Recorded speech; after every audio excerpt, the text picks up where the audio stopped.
लड्डू गोपाल जी का चमत्कार। एक बार एक व्यापारी सोने और हीरो के आभूषणों का व्यापार करता था। धनवान होने के बावजूद भी वह बहुत ही सरल हृदय के व्यक्ति थे। हर समय मन में हरि भक्ति रमा रहता। धन वैभव का तनिक भी अहंकार नहीं था। एक दिन उनकी दुकान पर उनका एक पुराना मित्र अपनी पत्नी के संग आया। वह दोनों वृंदावन से दर्शन करके आए थे और उनके लिए वहां का भोग प्रसाद लेकर आए थे। उनके साथ लड्डू गोपाल जी का एक सुंदर विग्रह था। लड्डू गोपाल की मोहक छवि उस व्यापारी का मन मोह रही थी। उसी समय व्यापारी का कारीगर एक सुंदर सोने का हार लेकर वहां पहुंचा।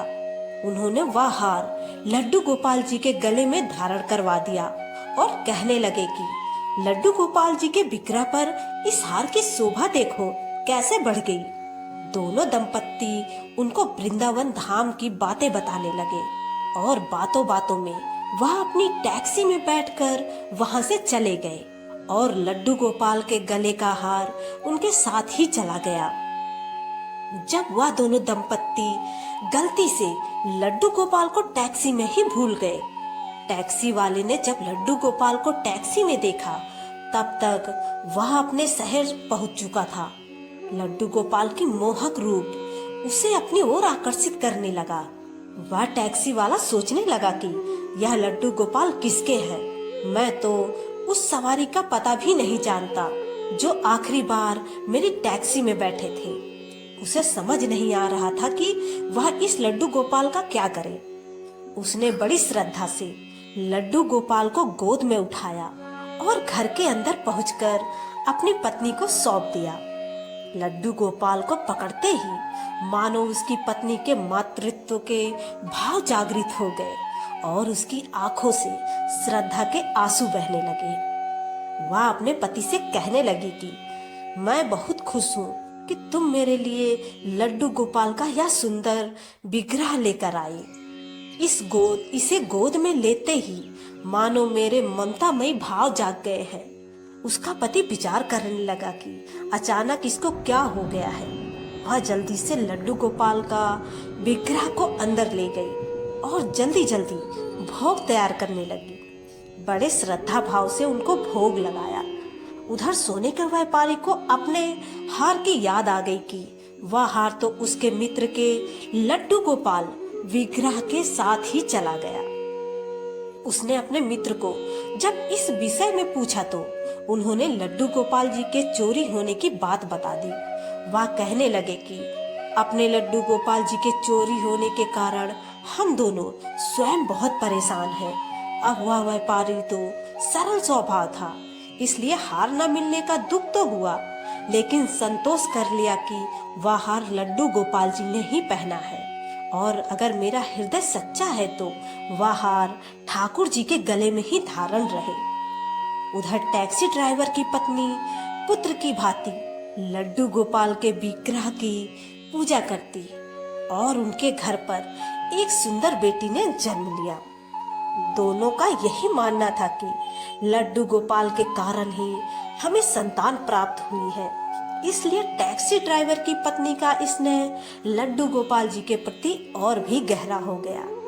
एक दिन गहनों के व्यापारी को अपने काम के सिलसिले में दूसरे शहर जाना पड़ा और इतनी तेज बारिश होने लगी कि उन्हें जहां जाना था वहां पहुंच ही नहीं पाए।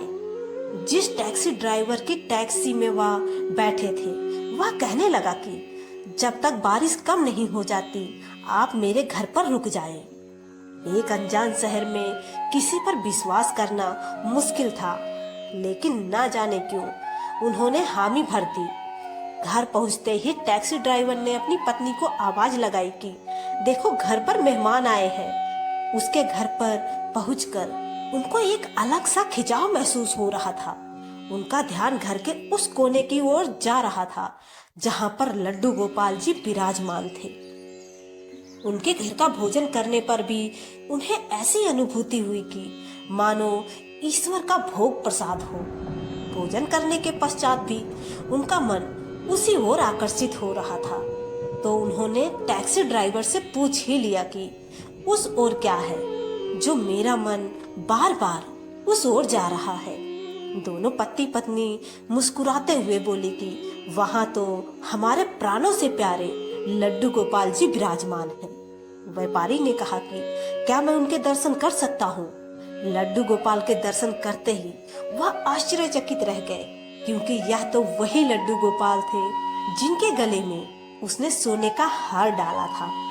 लड्डू गोपाल जी ने अभी भी उस हार की गले में धारण किया हुआ था। उन्होंने टैक्सी ड्राइवर से पूछा कि यह लड्डू गोपाल तुम कहाँ से लाए हो? उसने बिना किसी छल कपट के पूरी बात बता दी। दोनों कहने लगे कि इनके आते ही हमारा अच्छा समय शुरू हो गया और हमें संतान प्राप्त हुई। व्यापारी ने टैक्सी ड्राइवर से पूछा कि क्या तुम्हें पता है कि इनके गले में जो हार है उसकी कीमत क्या है? बहुत सरल भाव से बोला कि जो चीज हमारे ठाकुर जी के अंग लग गई है वह तो हमारे लिए बहुमूल्य है। उसका उत्तर सुनकर व्यापारी चुप हो गया और इस बात से संतुष्ट हो गया कि ठाकुर जी ने इसे अंग लगाया है। बारिश बंद होने के पश्चात टैक्सी ड्राइवर उनके गंतव्य स्थान पर छोड़ने गया और जब वह उतरने लगे तो टैक्सी ड्राइवर ने उनको आवाज लगाई कि आपका बैग टैक्सी में ही रह गया, इसे भी लेते जाए। वह कहने लगे कि मैंने तो टैक्सी में कोई बैग नहीं रखा। टैक्सी ड्राइवर कहने लगा कि नहीं, यह बैग आपका ही है। जब उन्होंने बैग खोलकर देखा तो उसमें उतने ही रुपए थे जितना उस हार का मूल्य था। यह देखकर उनकी आंखों में आंसू आ गए कि जब तक मैंने हार का मूल्य नहीं पूछा था, वह निश्चल भाव से ठाकुर जी को धारण करवाया था, तब तक ठाकुर जी इस हार को पहने रहे। जैसे ही मैंने इसका मूल्य पूछा, उन्होंने मेरा अहंकार दूर करने के लिए मुझे इसका मूल्य चुका दिया। वह मन ही मन ठाकुर जी से क्षमा मांगने लगे और टैक्सी ड्राइवर की आस्था बनी रहे, इसलिए चुपचाप वहां से बिना कुछ बताए चले गए। भगवान तो भाव के भूखे हैं, वह तो सच्ची भक्ति पर रीझ जाते हैं। दूसरे वह क्या खेल खेलता है और उसे किसकी सेवा लेनी है वह भी वही जानता है। वृंदावन से ठाकुर जी को कौन लाया है और ठाकुर जी कैसे अपने आप उस टैक्सी ड्राइवर के घर पहुंच गए, यह सब उसकी लीला है। इसलिए ईश्वर की भक्ति शुद्ध हृदय से ही करें। धन्यवाद। जय श्री राधे राधे।